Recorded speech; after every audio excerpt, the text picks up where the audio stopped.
اعوذ باللہ من الشیطان الرجیم۔ پناہ مانگتا ہوں میں اللہ کی شیطان مردود سے۔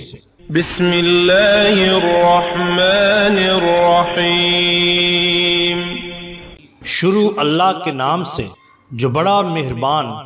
نہایت رحم والا ہے۔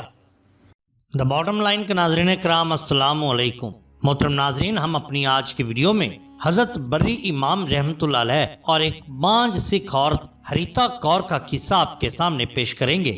جو یقیناً آپ کے لیے دلچسپی کا باعث ہوگا۔ ناظرین کرام، حضرت سلطان باہو نے کبھی کہا تھا، لاکھ ہزار کتاباں پڑھیاں پر ظالم نفس نہ مردہ ہو،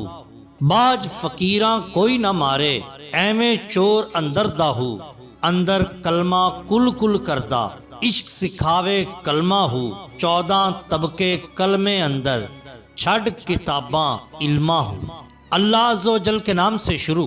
جو نہایت ہی مہربان اور رحم والا ہے، جس نے نبی کریم صلی اللہ علیہ وآلہ وسلم کو نبی برحق بنا کر بھیجا۔ اللہ عز و جل حجابات کو اٹھانے والا اور ہر شکل و صورت سے بالا تر ہے، جس نے اپنی حکمت سے اور اپنی رضا و منشا سے تمام مخلوق کو تخلیق فرمایا اور ان مخلوقات میں بنی نوع آدم کو فضیلت عطا کی اور اسے اشرف المخلوقات بنایا۔ اللہ عز و جل نے بنی نوع آدم کو علم و فنون کے وصف سے نوازا اور اسے زمین پر اپنا خلیفہ مقرر کیا۔ پھر اللہ عز و جل نے انسانوں کو ہدایت کے لیے انبیاء کرام علیہم السلام کو بھیجا، جنہوں نے رائے راست سے بھٹکے ہوئے انسانوں کو اللہ عز و جل کی وحدانیت کی تعلیم دی اور صراط مستقیم پر چلنے کی ہدایت کی۔ انبیاء کرام علیہم السلام کے گروہ کے آخری نبی حضور سرور کونین حضرت محمد صلی اللہ علیہ وآلہ وسلم کو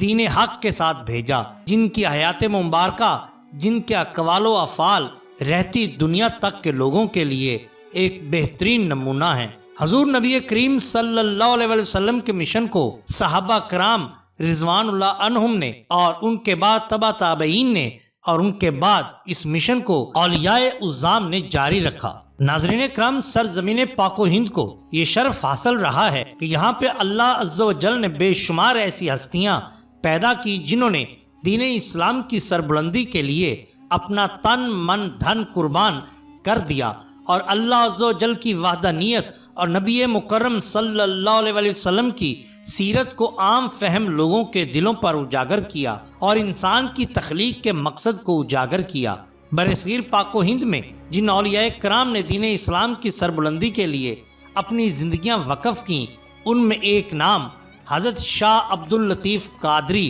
المعروف حضرت بری امام رحمۃ اللہ علیہ کا ہے، جن کے روحانی فیوز و برکات سے ایک عالم سیراب ہوا۔ حضرت بری امام کا شمار پنجاب کے قدیم بزرگوں میں ہوتا ہے، جنہوں نے پوٹھوہار کے کفر و شرک میں ڈوبے ہوئے لوگوں کو اللہ عز و جل کی وحدانیت کا پیغام دیا اور نبی کریم صلی اللہ علیہ وآلہ وسلم کے اسوہ حسنہ پر چلنے کی تعلیم دی اور دین اسلام کا پرچم اس خطے میں لہرایا۔ حضرت بری امام رحمۃ اللہ علیہ کی شبانہ روز محنت سے لاکھوں لوگ گمراہی کے اندھیروں سے نکلے اور دنیا کے کونے کونے میں اللہ عز و جل کی وحدانیت کا پیغام لے کر ابھرے۔ یہاں ہم آپ کی 2 کرامات کا ذکر کرتے ہیں۔ حضرت سخی شاہ حسین رحمۃ اللہ علیہ کا شمار حضرت بری امام رحمۃ اللہ علیہ کے خلفاء میں ہوتا ہے۔ کتب سیر میں منقول ہے کہ حضرت سخی شاہ حسین رحمۃ اللہ علیہ کے کچھ حاسدین نے آپ رحمۃ اللہ علیہ کو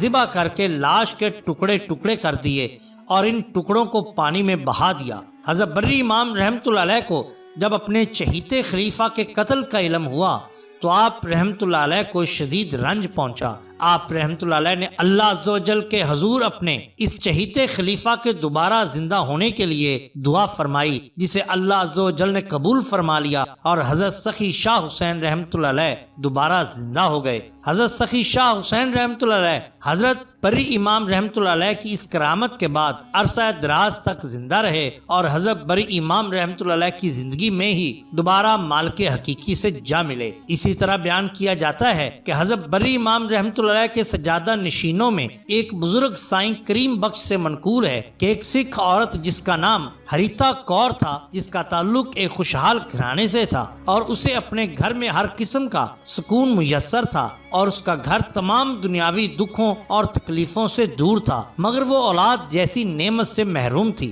اس سکھ عورت کے خاوند نے بڑا علاج معالجہ کرایا اور اپنے عقیدے کے مطابق بہت سے تعویذ گنڈوں کا استعمال کیا، مگر تمام کوششوں کے باوجود وہ اولاد سے محروم رہے۔ جس وقت حضرت بری امام رحمۃ اللہ علیہ کی شہرت چہار سو پھیلی تو وہ سکھ عورت بھی ایک امید لے کر آپ رحمۃ اللہ علیہ کی خدمت میں حاضر ہوئی اور اپنا مدعا عرض کیا اور دعا کے لیے درخواست کی، اللہ عز و جل سے میرے لیے اولاد نرینہ کے حصول کے لیے دعا فرمائیے۔ حضرت بری امام رحمۃ اللہ علیہ نے اس عورت کی بات سنی تو آپ رحمۃ اللہ علیہ نے کچھ دیر کے لیے توقف کیا، پھر فرمایا، بی بی تیری قسمت میں بچہ نہیں ہے، اور یہ کہ اللہ عز و جل ہی قادر المطلق ہے اور مجھ عاجز کے پاس کچھ اختیار نہیں۔ حضرت بری امام رحمۃ اللہ علیہ کی بات سن کر وہ سکھ عورت بہت پریشان ہوئی اور عرض کرنے لگی کہ میں آپ رحمۃ اللہ علیہ کی خدمت میں بہت امید لے کر حاضر ہوئی ہوں، اور آپ رحمۃ اللہ علیہ اللہ عز و جل کے کامل بندے ہیں۔ اللہ عز و جل اپنے کامل بندوں کی دعاؤں کو قبولیت عطا فرماتا ہے، میرے لیے بھی دعا کریے کہ اللہ عز و جل مجھے اولاد نرینہ سے بہرہ مند فرمائے۔ حضرت بری امام رحمۃ اللہ علیہ نے اس سکھ عورت کی عقیدت دیکھ کر اللہ عز و جل کے حضور دعا کی کہ اے اللہ، اس سکھ عورت کا عقیدہ ہے کہ تو اپنے کامل بندوں کی دعاؤں کو سنتا ہے اور یہ مجھے بھی تیرا کامل بندہ مانتی ہے، اگر اس کی بات درست ہے تو میری دعا کو قبول فرما اور اس عورت کو اولاد نرینہ سے بہرہ مند فرما۔ پھر آپ رحمۃ اللہ علیہ نے اس سکھ عورت سے فرمایا کہ اللہ عز و جل تجھے بیٹے سے نوازیں گے جس کی دائیں ران پر شیر کی تصویر ہوگی۔ اللہ عز و جل نے کچھ عرصہ گزرنے کے بعد اس سکھ عورت کو بیٹے سے نوازا جس کی دائیں ران پر شیر کی تصویر تھی، اور اسی بچے سے جو نسل آگے چلی وہ شیر سنگی کہلائی۔ محترم ناظرین، یہ شان ہوتی ہے اولیاء اللہ کی۔ اگر آپ کو ہماری یہ ویڈیو پسند آئی ہو تو لائک کیجئے، سبسکرائب کیجئے ہمارے چینل دا باٹم لائن کو، تاکہ ہم آپ کے لیے اور بھی بہترین ویڈیوز لا سکیں۔ اپنے دوستوں کا، گرد و نواح کے لوگوں کا بہت خیال رکھیے۔ اللہ اور اللہ کے رسول صلی اللہ علیہ وسلم سے بے حد محبت کیجئے اور دعا کریے کہ اللہ پاک پاکستان کو اور پوری دنیا کو اس نئی بیماری کرونا وائرس سے محفوظ رکھے۔ آپ کا بہت شکریہ۔ اللہ حافظ۔